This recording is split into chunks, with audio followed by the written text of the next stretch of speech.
We are in a series in the book of Proverbs.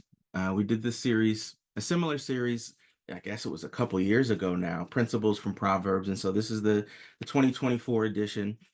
If you hadn't seen last week or you weren't able to join us, we talked about not falling for folly. Don't fall for folly. Folly, another word for foolishness. In chapter 9, there are these two characters.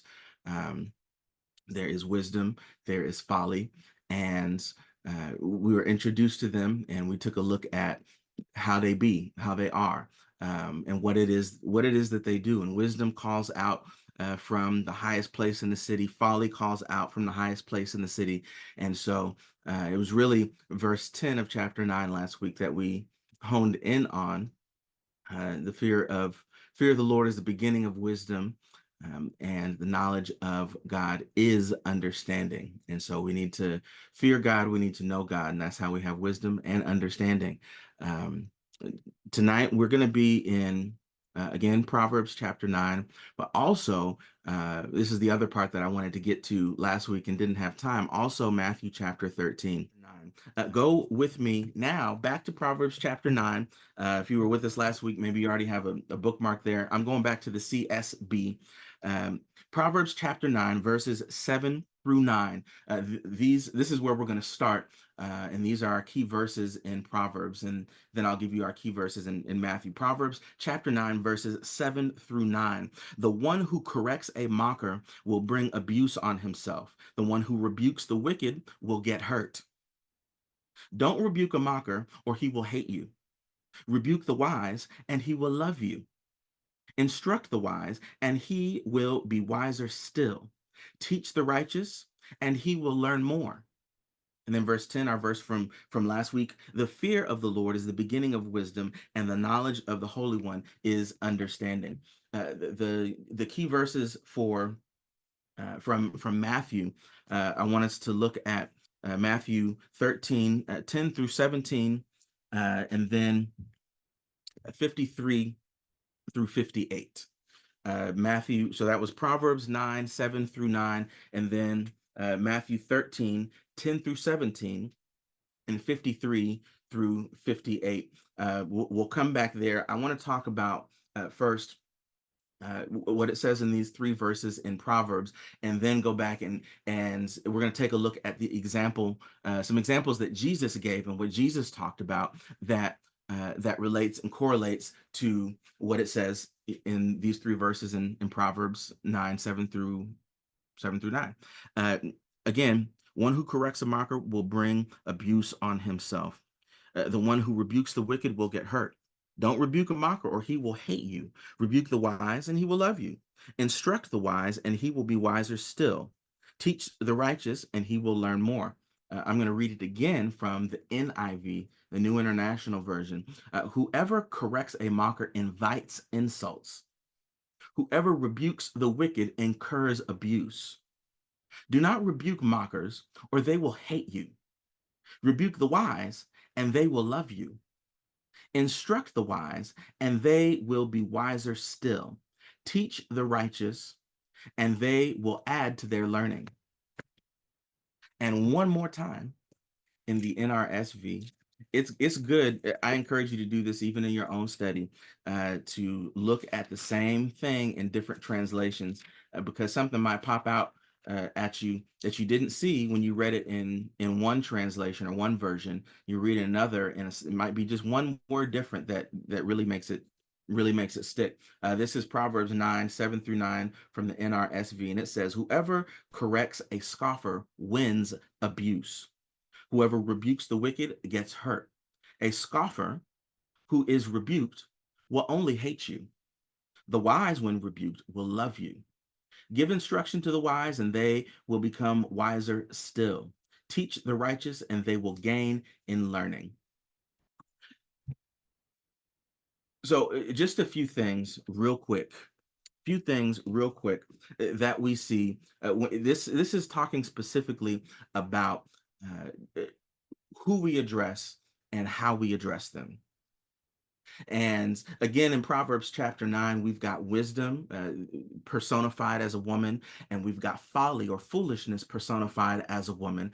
And we've got this example of what wisdom does and how wisdom is prepared and calls out, and how folly is sitting down and calling you over to get comfortable and like, hey, are you inexperienced? Come over here. And there's this dichotomy, the dichotomy of it all, where you've got wisdom and folly saying the same thing, and we got to figure out, like, which voice am I supposed to listen to? Where am I supposed to go? How am I supposed to figure this out? Well, wisdom is the one speaking here. Wisdom is the one saying, uh, when you depending on who you talking to, depending on who you are addressing, will determine what type of response you get. A scoffer or a mocker is going to respond one way, and they don't like correction. They don't like to be called out. They don't like to be told nothing about themselves, or anything at all. They just can't learn. But those who are wise, and that is what we are really after. That is our goal, is to be wise, is to receive God's wisdom, and to be considered wise and to have understanding. There's a different response when we're wise. We listen. When we're wise, we're seeking understanding. When we're wise, you tell, if I say something like I have encouraged and invited, you hear me teach something and say something, you see it differently, or you feel like I got it wrong, please come and let me know. Because I want to learn. And if I miss something, if I got something wrong, or I need to go back and read it again, I want to do that. Please don't leave me ignorant. If you hear me being ignorant, please don't leave me ignorant. And that should be our posture. That should be my posture all the time. Sometimes I don't want to hear nothing either, but that should be our posture all the time. I am wise and I want to grow wiser. I have knowledge. I know what I know, and I know some things that I don't know. And there's a whole world of stuff out there that it hasn't even occurred to me exists as knowledge. And I want to get as much of that as I possibly can. I don't want to leave any knowledge out that is available to me. I don't want to leave any wisdom out that is available to me. But what happens when a mocker or a scoffer is addressed? When we address the scoffer, verse 7, one who corrects a mocker or a scoffer will bring abuse on himself. Now, I read this in three different translations, and each one used a different word. It was bring, invite, and win. So you can bring abuse on yourself, or you invite abuse. Imagine sending an invitation to abuse. Like, I got what I got going on. It's my graduation, it's my big ceremony day, whatever that is. And there are different individuals and people or characteristics that I want to invite to this big event in my life. Imagine sending an invitation and addressing it to abuse. That's crazy. Why would you do that? Why would I, in filling out all of these invitations, I want to send one to my mother, I want to send one to my in-laws. It was make sure that my sister got one, make sure my net church fam got it. I want wisdom, I want knowledge, I want understanding, I want peace, I want love, joy, goodness, faithfulness, gentleness, self-control, and some abuse. I want abuse to come. Yes. No. And so what it says in Proverbs, what wisdom says to us is anyone who corrects a scoffer or a mocker, which is basically somebody who can't be told nothing, not trying to hear nothing, you're inviting abuse. And then I love the way that the NRSV says it. It says you win abuse, which basically, in the language that I speak, at least in my head, the language that I speak, that means that trying to correct a mocker, trying to correct a scoffer is a stupid game. Because what do you win when you play stupid games? You get exactly right. And so you win abuse when you try to correct a scoffer or a mocker, when you try to instruct them. So you could bring or invite or win abuse or mistreatment. It goes on in the CSB. It says, the one who rebukes the wicked will get hurt. Like, they will harm you. People who don't want to be told that they are wrong will harm you. There are some conversations. We are in an election cycle in the United States, and I know the same is true in other places of the world. When in an election cycle, there are some people who can be reasoned with, and you can have a dialogue about politics and about who you want to vote for and who you should vote for. What are the things that are gonna be like big ticket issues in the upcoming election? And there are some people who you can have reasoned conversations with, and you can reasonably disagree, and you may even be persuaded a little bit by what they have to say, and they may be persuaded by your compelling arguments as well. And then there are some who it does not matter what you say, what evidence you cite, or what witnesses you bring with you, they not gonna listen. They going not only are they not gonna listen, they gonna double down on some foolishness. They're gonna double down on some foolishness. They won't wear a mask during the pandemic, but they will put a piece of paper over their ear. Make it make sense. It's not gonna make sense. Right. And it goes both ways. It's some folks you just can't reason with them. It's like, well, I kind of, I agree with the politics of the current person, but I'm not sure that they should really stay. And there'll be something like, no, it doesn't matter. It's like, but what about this time when they did act? No, doesn't matter. And then they get into fear mongering. You cannot have reasonable conversations with these types of people. And that's just an example. I'm not calling anybody a mocker or a scoffer. Those are just examples. But if the shoe fits, then lace it up. It goes on to say, don't rebuke a mocker, or he'll hate you. Rebuke the wise. The wise will love you. And again, this should be us. The wise, if we're wise, then we love when somebody corrects us. It's like, hey, you were out of line, and it might not always feel good. And Lord willing, it's somebody who, like it says in, I believe this is in Ephesians, you who are spiritual, restore them in the spirit of gentleness. So hopefully, somebody who is coming to correct you or coming to correct me will do it in the spirit of gentleness. Uh, but it might not always feel great. But I love a person who will not let me stay ignorant. Rebuke the wise, and he will love you, and he will love you. Instruct the wise, and he will be wiser. Teach the righteous, and he will learn more. We have to be teachable. We got to be able to learn. We have to be willing to accept correction. Those are some of the hallmarks of a person who is wise, someone who has and receives and seeks out godly wisdom. Now, I want to jump over to Matthew chapter 13. I'm going to read again verses 10 through 17. These are examples that we see in the New Testament where Jesus like actually shows us what this principle means. So go with me over to Matthew chapter 13. Matthew 13 verses 10 through 17 in the CSB. It says, excuse me, this is after he's already started, he already gave the parable of the sower, which many of us are already familiar with. So after this, verse 10, then the disciples came up and asked him, why are you speaking to them in parables? He answered, because the secrets of the kingdom of heaven have been given for you to know, but it has not been given to them.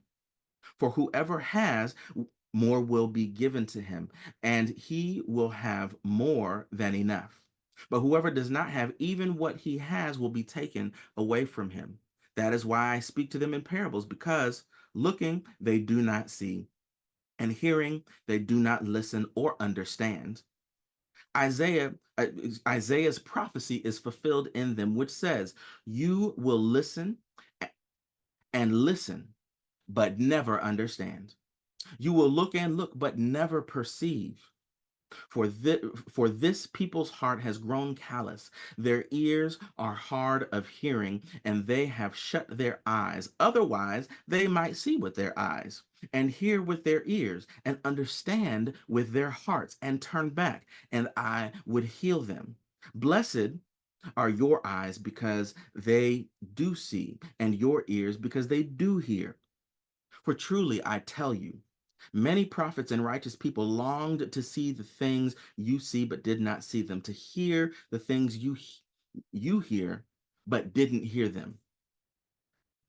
Now, so this section, if you're taking notes, you could jot this down. This section of Isaiah's prophecy that Jesus is referencing in this passage, there's one part that is in Isaiah chapter 6, verses 9 and 10. Isaiah 6, verses 9 and 10, if you want to get that. And then also Isaiah 42, 19 and 20. Isaiah 42, 19 and 20. So Isaiah 6, 9 and 10 and Isaiah 42, 19 and 20 is what Jesus is referencing here. But notice what Jesus points out. And if you heard when we read through the whole chapter, something that kept coming up, Jesus kept saying, whoever has ears, let them hear. Whoever has ears, let them listen. There's this thing about hearing, about listening, and also understanding. There's like hearing at the surface level where like I hear with my ears. It's one of my six senses. There's six, not five. Is one of my six senses.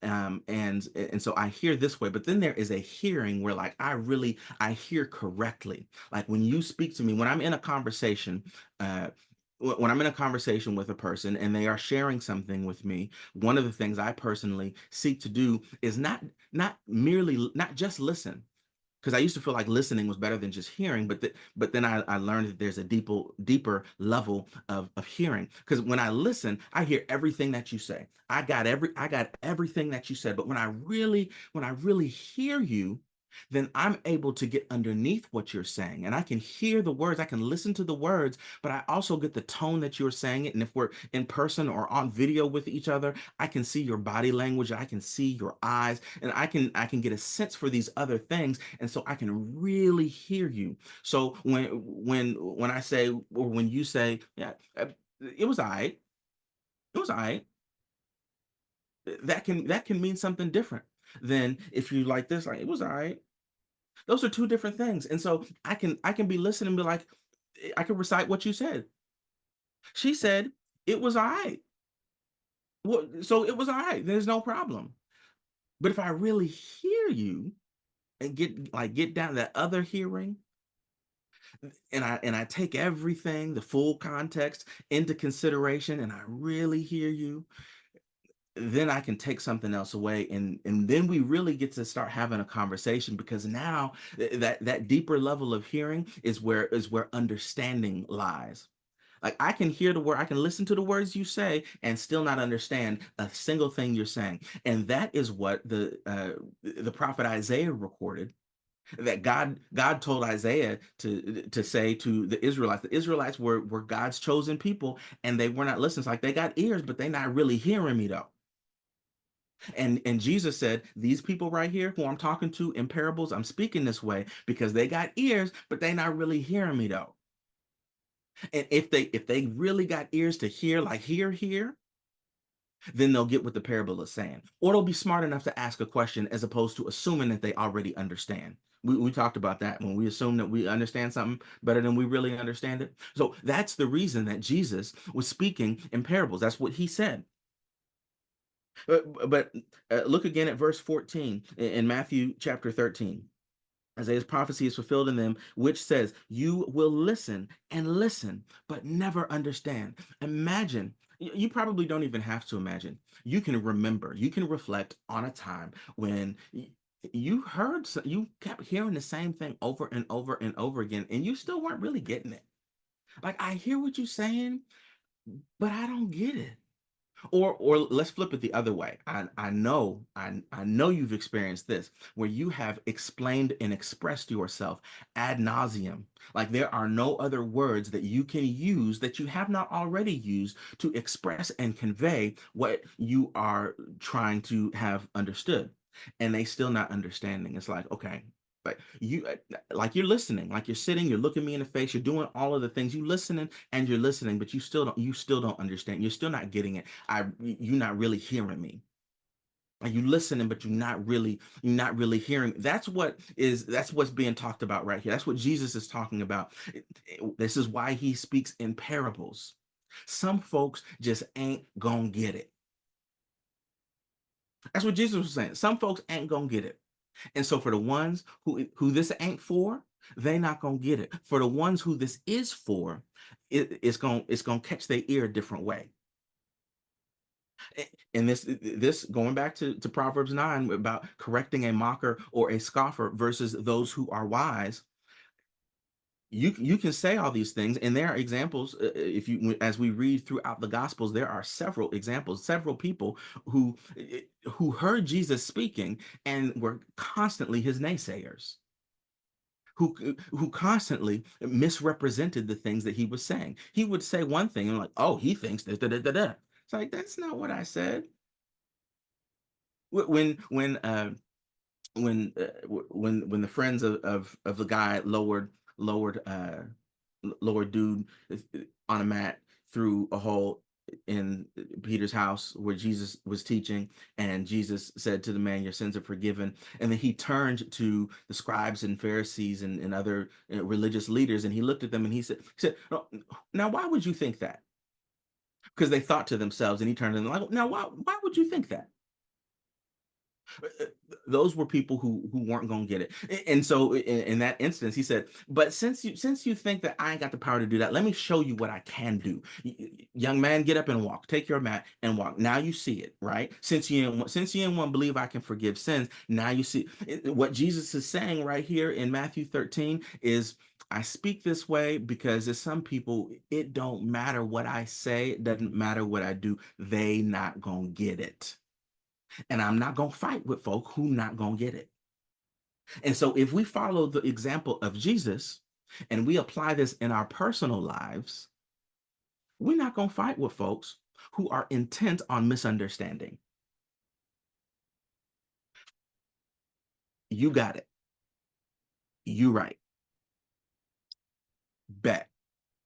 That's all that has to really be said. When somebody is intent on misunderstanding you, let them be. Let them be. Start speaking in parables.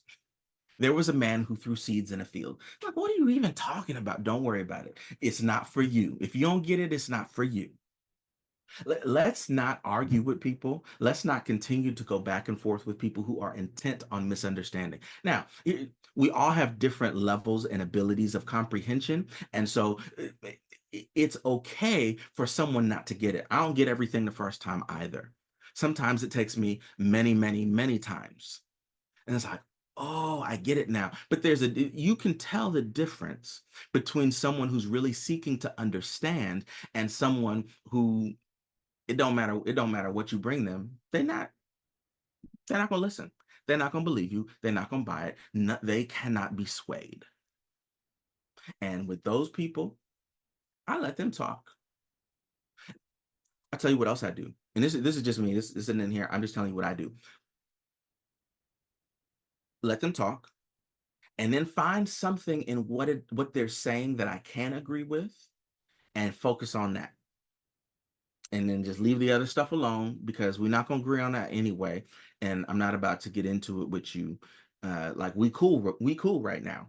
And so we're going to stay cool because I'm not going to have that conversation with you. And sometimes in our relationships, we got to know who we can have certain conversations with, and who we might be better off just let them have it. Let them have that. So Jesus was speaking in parables because there were some who, no matter what you said, they were listening, but the understanding they never got. Now, what did it say in Proverbs 9, verse 10? Knowledge of God is understanding.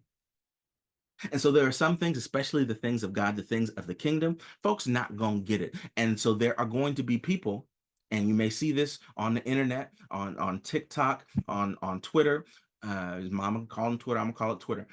You might see in these places, heaven forbid you engage in this kind of dialogue on Facebook, and you might experience this with people in your life at work or at local church. You may experience some people where it's certain conversations, just not going to have those conversations. There's not going to be, we're not going to get to understanding, but let me just be cool with you on this level, and we'll be all right. That's what Jesus did. That's what Jesus was talking about. Let's also go. Let's go now to Matthew chapter 13, verses 53 through 58. In the CSB, it says this: When Jesus had finished these parables, he left there. He went to his hometown and began to teach them in their synagogues, so that they were astonished and said, "Where did this man get this wisdom and these miraculous powers?" See, because where Jesus went, he spoke in parables and he performed miracles, signs of his power.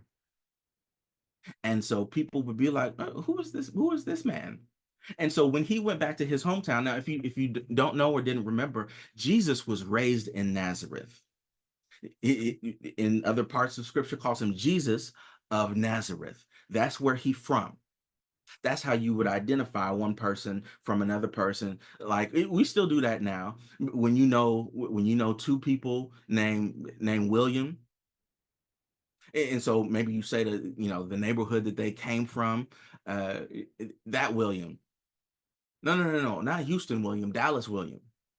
Right. So Jesus of Nazareth. This is where he's from. This is where people know of him from. And the people are like, where did he? This dude is on it. But, but ain't he from here? Ain't ain't what's the name of them? Ain't those his brothers? His mama over here, and we was kicking it with his sisters just the other day. I I I know that ain't who I think it is.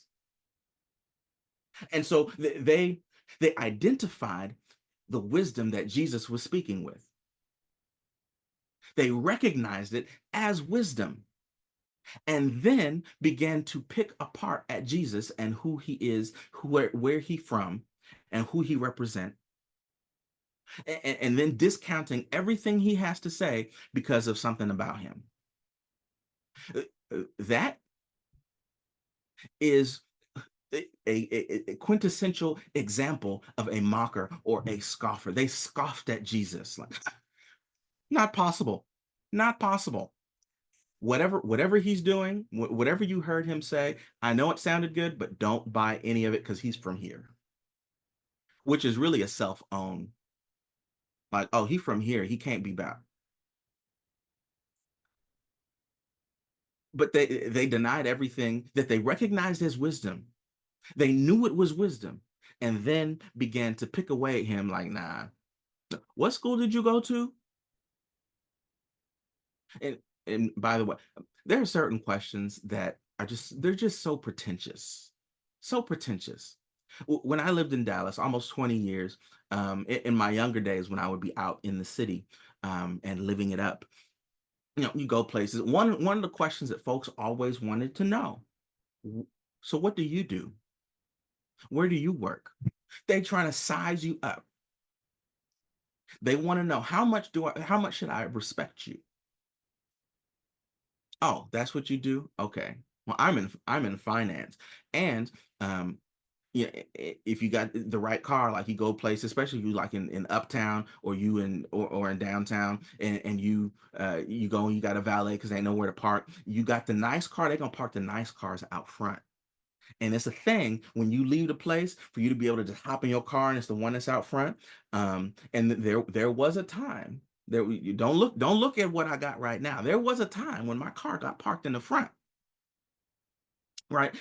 But there are these pretentious questions. But what do you do and where do you work? Oh, where do you live? And then you gotta, if you live in a not so great part, a town, you just say like the larger area so that they could kind of think that you from there. Oh, I'm from around North Park. If you're a Dallas person, you get that. Uh, but it's certain places you don't want to be from, right? And people will discount you based on that. They'll discount you based on what school you went to. What did you study? What they really asking is, do you have a degree? And then if you do have a degree, did you go to a school that's as good as my school? Because if not, then I might disregard some of the things that you say. I might not listen to you the same way. That's what they did to Jesus. And what they did to Jesus, I'm sure many of you have experienced that. It was like, oh, you did that. Oh, you went there. Oh, oh. You ever tell somebody something about like your life profile, like, oh, I mean, maybe you were homeschooled or you went to a junior college, or you don't have a degree, or you went to trade school, you don't have a master's. Oh, yeah, I got your O right here. But what Jesus said, what Jesus actually did, what he did, and he was like, oh, y'all, y'all see that I'm dropping these gems. Y'all hear it, but you don't have understanding. You listening and listening, and you don't have understanding. Oh, bet I got you. Let me get up on out of here. And it says that he did not do many miracles. He did not do many miracles because of their unbelief, because they did not believe. The NIV says because of their lack of faith. Like you hear me speaking wisdom. You hear wisdom coming out of Jesus's mouth, and then you argue yourself down from receiving wisdom because he from here, you know his people. And so yeah, nah, forget them. You from the same hood as me. Like what what because, verse 58, Matthew 13:58, and he did not do many miracles there because of their unbelief. He did miracles everywhere he went, and they missed out. Imagine the needs. Some of those same people running their mouth had needs that Jesus might have met for them. He was definitely able. But because they want to run their mouth and discount him, because they scoffed at him, they missed out on potential blessings. Like, nah, nah. Okay, well, I was gonna pay for your food. I was whatever it might be in our real life situations. Jesus just went away. Yeah, I was gonna do this for them, but up peep that. Let me just go on about my business and not even tell them about themselves. That's the part that I know it's at least one or two of us in here. Yeah, it's at least one or two of us in here. We struggle with that part. Like, I gotta tell them though. On my way out, I got to let them know. They need to know where they had me. Right? Yeah, yeah, I know. I understand. I get it. I do. I promise. But Jesus, he was like, he said what he had to say. He said, prophet is not without honor, except where he come from. Ain't that Jesus said, ain't that about some?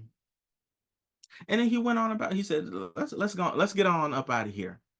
Let's go. Can't do nothing here. Let's not be like those scoffers. Let's not be like those mockers. Going back to Proverbs 9, verses 7 through 9, because they'll hate you. When they're a scoffer, they will hate you because you correct. They will hate you because you try to teach them something. They will abuse you. They will try to do harm to you, which is what they did to Jesus. Ultimately, because the Roman government and local Roman government saw Jesus as a threat, they executed him. They saw him as a threat. Like, nah, we don't like it. We don't like it. Ain't but one king around here. So out of here with you, dude. Can't have you raising up all this ruckus in our area. We trying to run things over here. Let's not be the mocker. Let's not be the scoffer. Let's not be someone who can't be told nothing. And Jesus has to walk away from us. And Jesus cannot bless us. Let's be reminded, because many of us have been the hands and feet in Jesus ourselves. God blesses us through other people so many times. God will send our miracle through another person so many times. God will send our deliverance through another person so many times. But if we scoff and we mock, the very source of what we need might be like, it's not going to be received here. I'm going to go. That is literally what it means to block it. Don't block your blessings. It's somebody, I'm not gonna say who it was. It's somebody who always be talking about they're gonna block me on social media, and I tell them, you block me, you block your blessing. And I'm joking, but I'm also serious. Like,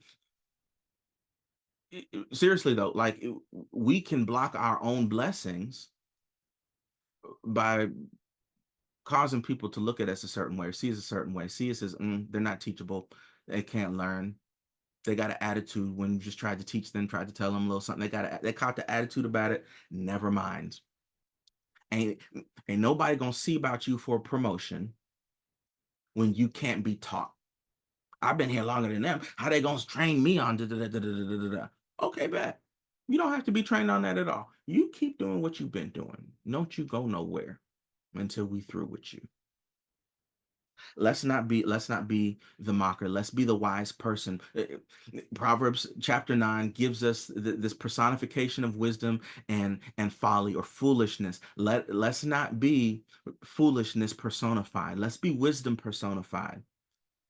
And just looking once more, one last time, what does the wise do? What do we do?